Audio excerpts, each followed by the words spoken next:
പ്രിയപ്പെട്ടവർക്കും നമസ്കാരം. ഒരു പുത്തൻ സിനിമാ വിശേഷങ്ങളുമായിട്ടാണ് ഞാൻ നിങ്ങളുടെ മുന്നിൽ വന്നിരിക്കുന്നത്. നിങ്ങളുടെ പ്രിയപ്പെട്ട കൂത്താടി ഉണ്ണി അഥവാ ഉണ്ണി കൂത്താടി. ഇന്നിതാ അടിപൊളി പ്രേമം എന്ന് പറഞ്ഞ സിനിമയുടെ വിശേഷങ്ങളുമായിട്ടാണ് ഞാൻ നിങ്ങളുടെ മുന്നിൽ എത്തുന്നത്. അതെ, അടിയുണ്ട്, പൊളിയുണ്ട്, സിനിമ വിശേഷങ്ങൾ, പ്രേമമുണ്ട്.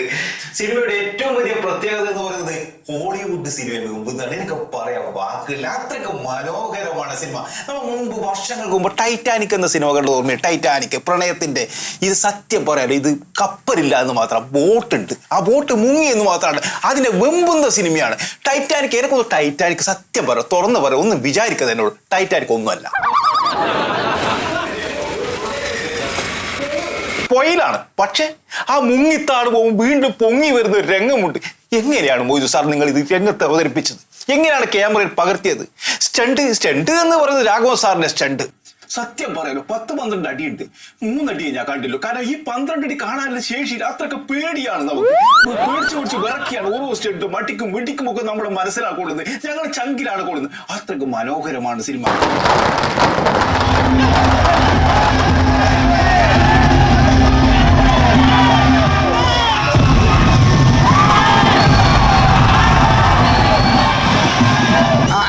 സിനിമ എങ്ങനെ ഉണ്ടായി? നല്ല പടമാണ്. സിനിമ എങ്ങനെ? നല്ല പടമാണ്. പിള്ളേരെ കൊണ്ടുപോരാഞ്ഞത് കഷ്ടം. അതെ അല്ലേ? അടിപൊളി അടിപൊളി സിനിമയാണ്. അടിപൊളിയാ? സിനിമ എങ്ങനെയുണ്ട്? ഫാമിലിക്ക് എന്റർടൈൻമെന്റ് കാണാൻ പറ്റും. അതെ അല്ലേ? എങ്ങനെയുണ്ട് സിനിമ? ഒരു രക്ഷയില്ല, കിടിലം, ആറാടുകയാണ്. സൂപ്പറല്ലേ? സൂപ്പറാണ് പടം, സൂപ്പർ അടിപൊളിയാണ്. അടിപൊളി. സൂപ്പർ മാസായിട്ടുണ്ട്. അപ്പൊ എന്തായാലും നമ്മുടെ പ്രേക്ഷകരുടെ അഭിപ്രായം വെച്ചിട്ട് ഈ സിനിമ ഒരു 100 ദിവസം പിന്നിടുമെന്നാണ് എനിക്കിപ്പോൾ പറയാനുള്ളത്. എന്തായാലും ഇതുപോലെ സത്യസന്ധമായ അഭിപ്രായങ്ങളാണ് ഓരോ സിനിമയുടെ വിജയം. അപ്പോൾ അതുകൊണ്ട് തന്നെ നിങ്ങൾ എല്ലാവരും ഈ സിനിമ തിയേറ്ററിൽ വന്ന് കാണണം. പ്രിയമുള്ളവരെ നമസ്കാരം. ഫിഷ് ടിവിയുടെ ബ്രൗൺ കാർപ്പറ്റിലേക്ക് എല്ലാവർക്കും സ്വാഗതം. നിറഞ്ഞ സദസ്സിൽ ഓടിക്കൊണ്ടിരിക്കുന്ന ഒരു അടിപൊളി പ്രേമം എന്ന സിനിമയുടെ അണിയറ പ്രവർത്തകരാണ് ഇന്ന് നമ്മോടൊപ്പം എത്തിയിട്ടുള്ളത്. ഹിറ്റ് മേക്കറായിട്ടുള്ള സംവിധായകൻ ശ്രീ മൊയ്തു സാർ, അതുപോലെ റോക്കറ്റ് സ്റ്റാർ പ്യാരി ജാദു, സ്റ്റണ്ട് മാസ്റ്റർ, ഒരുപാട് സ്റ്റണ്ട് സിനിമകൾക്ക് വേണ്ടിയിട്ട് സ്റ്റണ്ട് ഒരുക്കിയിട്ടുള്ള മാസ്റ്ററാണ് റാംബോ രാഘവ്, അതുപോലെ തന്നെ പുതിയ നായികയാണ് അലൻ. ആദ്യം നമുക്ക് റോക്കറ്റ് സ്റ്റാറിൽ നിന്ന് തന്നെ തുടങ്ങാം. സാധാരണയായി ഈ സിനിമകളിലെല്ലാം നല്ല ഫൈറ്റ് സിനിമകളിലാണല്ലോ ചെയ്തിട്ടുള്ളത്. അതെ അതെ, എൻ്റെ പ്രേക്ഷകർക്ക് അതാണ് ഇഷ്ടം. ഇങ്ങനെ ഒരു ലവ് സ്റ്റോറി തിരഞ്ഞെടുക്കാൻ എന്തെങ്കിലും പുതിയ കാരണം? ഒരു ദിവസം മൊയ്തു സാറ് എൻ്റെ വീട്ടിൽ വന്ന് ഇതിന്റെ സ്ക്രിപ്റ്റ് വായിച്ചപ്പോൾ എൻ്റെ മുന്നിലിരുന്ന അദ്ദേഹം, ഇത്രയും ബ്രില്യൻ്റ് ആയ ഒരു ഡയറക്ടർ, സ്ക്രിപ്റ്റ് വായിച്ചപ്പോൾ ഒന്നാമത്തെ സീനിൽ തന്നെ എനിക്കതിന്റെ സാധ്യത തെളിഞ്ഞു. ഞാൻ അപ്പൊ തന്നെ കൈ കൊടുത്തു. ഫസ്റ്റ് സീനിൽ അങ്ങനെയാണ് ഞാൻ ഈ പടത്തിന്റെ ഭാഗമായത്. ഹെലൻ പുതിയ നായികയാണ് അല്ലേ?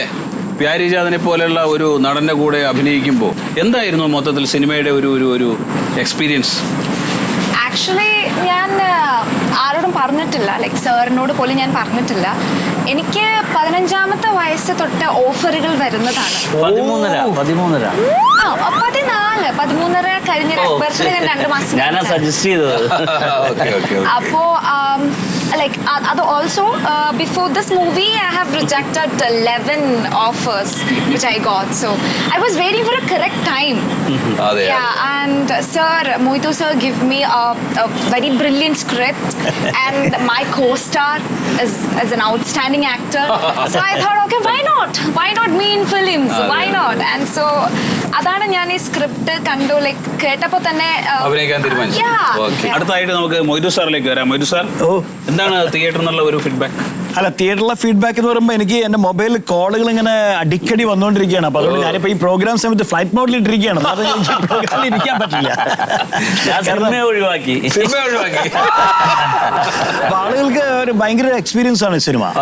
കാരണം ഇത്രയും കാലം ആക്ഷൻ സിനിമകൾ ചെയ്ത ഞാൻ പെട്ടെന്നൊരു ലവ് സ്റ്റോറി ചെയ്യുമ്പോഴുള്ളൊരു വിശ്വസിക്കാൻ പറ്റുന്നില്ല. ഫൈറ്റ് മാസ്റ്റർ ആയിട്ടുള്ള റാംബോ രാഘവനിലേക്ക് പോകാം. രാഘവേട്ടാ നമസ്കാരം. നമസ്കാരം. സിനിമയിലെല്ലാം ഇടി നമ്മൾ ഭയങ്കര ഗംഭീരമായിട്ട് ഈ ഫൈറ്റ് ആസ്വദിക്കാറുണ്ട്. ഈ ലവ് സ്റ്റോറിക്കകത്ത് എങ്ങനെയാണ് ഈ ഒരു ഫൈറ്റ് നിങ്ങൾ ചേർത്തത്? അതായത് നമ്മുടെ കുടുംബങ്ങളിൽ തന്നെ സംഘടന ഉണ്ടല്ലോ. അതുകൊണ്ട് ഞാനിത് ലോക സിനിമയിൽ പോലും കാണിക്കാത്ത ഒരടവാണ് ഇത് കാണിച്ചിട്ടുള്ളത്. കളരി, ജൂഡോ, കരാട്ടെ ഇതൊക്കെ മിക്സ് ചെയ്തിട്ടുള്ള ഒരു സ്റ്റണ്ടാണ്. Very good very good. കണ്ടു നോക്കുന്നുണ്ട്. ഞാന് പലവട്ടം പ്യാരിജാതിനോട് ഞാൻ പറഞ്ഞു ചില സീനുകളൊക്കെ നമുക്ക് ഡ്യൂപ്പിട്ട് ചെയ്യാൻ സമ്മതിക്കണ്ടേ. എനിക്കത് ഇഷ്ടമല്ല. നമുക്ക് എത്ര ഒരു മിനിറ്റ്. ആ ഫൈറ്റിന്റെ ഒരു അതിന്റെ ഒരു എക്സ്പീരിയൻസ് എങ്ങനെയായിരുന്നു? ഞാൻ പറഞ്ഞു ഈ പടത്തിൽ ഒരു വെറൈറ്റി വേണം. ഇപ്പോ കേരളത്തിൽ നിന്ന് എനിക്കൊരു ഇടി കൊണ്ടാൽ ഞാൻ വീഴുന്നത് അമേരിക്കയിലായിരിക്കണം. അത് മലയാള സിനിമയിൽ ഇന്നുവരെ ഉണ്ടായിട്ടില്ല. അപ്പൊ അങ്ങനത്തെ ഒരു പിന്നെ ഇടിസീൻ ഇങ്ങനെ ചെയ്ത് എന്റെ ദേഹത്ത് ആ പവർ കയറി ഹെലനായിട്ടുള്ള ഒരു ലവ് സീനിലും ഞാൻ ഇങ്ങനെ karate സ്റ്റെപ്പെടുത്തു. I was so excited. I was excited to see that in the movie. ഇതിലിപ്പോ വില്ലനും നായകനും തമ്മിലുള്ള ഫൈറ്റ്, പിന്നെ നായകന്റെയും അച്ഛന്മാർ തമ്മിലുള്ള ഫൈറ്റ്, അങ്ങനെ ഒരു ഫൈറ്റ് ഉണ്ട്.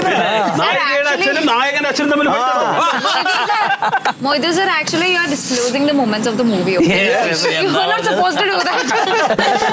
എനിക്ക് ആ ഫൈറ്റിനെ പറ്റിയാണ് വീണ്ടും ചോദിക്കാനുള്ളത്. ഫൈറ്റിനെ പറ്റി തന്നെയാണ്. കാരണം ഏതൊരു സിനിമ എടുത്താലും അതിനകത്ത് ഏതെങ്കിലും രീതിയിലുള്ള വെറൈറ്റി സാറ് കണ്ടെത്താം. അതെ. ഈ ഒരു പ്രണയകഥയിൽ എങ്ങനെയാണ് വെറൈറ്റി കണ്ടെത്തിയിട്ടുള്ളത്? ഇതിപ്പോ മൊയ്തു സാറിനെ ഇരുത്തിക്കൊണ്ട് ഞാൻ പൊക്കി പറയണല്ല. മൊയ്തു സാറിന്റെ ഒരു മേക്കിംഗ് സ്റ്റൈൽ അപാരമാണ്. ഇതിന്റെ ഒരു വെറൈറ്റി എന്ന് പറഞ്ഞാൽ നമ്മൾ സാധാരണ സിനിമകളിൽ ഇങ്ങനെ രണ്ടുപേരെ ഇടിച്ചാൽ രണ്ടുപേരല്ലേ തെറിക്കുള്ളൂ. ഇത് ഞാനിങ്ങനെ രണ്ട് കൈ കൊണ്ട് രണ്ടുപേരെ ഇടിച്ച് 7 ആളാണ് തിരിഞ്ഞു പറഞ്ഞ് അത് മലയാളത്തിൽ തന്നെ ആദ്യമാണ്. തെലുങ്കിൽ ആരൊക്കെയോ ഒന്നോ രണ്ടോ പേര് ചെയ്തിട്ടുണ്ട്. എന്നാലും ഈ ഒരു പവറിൽ അവർ ചെയ്തിട്ടില്ല. നല്ല ഹൈലൈറ്റ് തന്നെയാണ്. സാർ ഇനിയിപ്പോ ഇതിന്റെ ടെക്നിക്കലി ഇതിന് എഡിറ്റിംഗ് എന്ന് പറഞ്ഞാല് അവിശ്വസനീയമായ ഒരു എഡിറ്റിംഗ് ആണ്. ഓ അത് ശരി. കാരണം പിന്നെ വിനുജിനാണ് DOP അറിയാലോ. നമ്മുടെ ഈ പടത്തിന്റെ ഫസ്റ്റ് ഷോ കഴിഞ്ഞപ്പോ തന്നെ വിനുജിനെ ഹോളിവുഡിലേക്ക് പൊക്കി. ഒരു സന്തോഷ വാർത്ത കൂടെ ഞാൻ ഈ തരുണത്തിൽ പറയുകയാണ്. ഞാൻ ഇതുവരെ ഡിക്ലെയർ ചെയ്തിട്ടില്ല. എന്റെ അടുത്ത സിനിമയിലും പ്യാരിജാതു തന്നെയാണ് നായകൻ. Sir, what about me then? ഞാൻ സജസ്റ്റ് ചെയ്യും. ഓക്കെ. അപ്പൊ അതെന്തായാലും പ്രേക്ഷകർക്ക് ഒരു നല്ല വാർത്ത തന്നെയാണ്. എന്തായാലും സിനിമയ്ക്ക് എല്ലാ വിധത്തിലുള്ള ഭാവുകങ്ങളും സിനിമ തിയേറ്ററിൽ വൻ വിജയമാവട്ടെ. അപ്പൊ എല്ലാവരും തിയേറ്ററിൽ പോയിട്ട് ഈ പടം കാണണം, കണ്ട് വിജയിപ്പിക്കണം. പുതിയൊരു സിനിമയുടെ വിശേഷങ്ങളുമായി കാണുന്നത് വരെ ബൈ.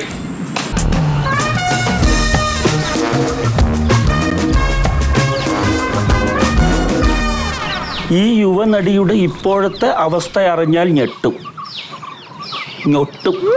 അങ്ങനെ എഴുതിയിട്ട് ഞാൻ അത് ഓപ്പൺ ചെയ്യുന്നു കരുതണ്ട. എനിക്കത് അറിയണ്ട.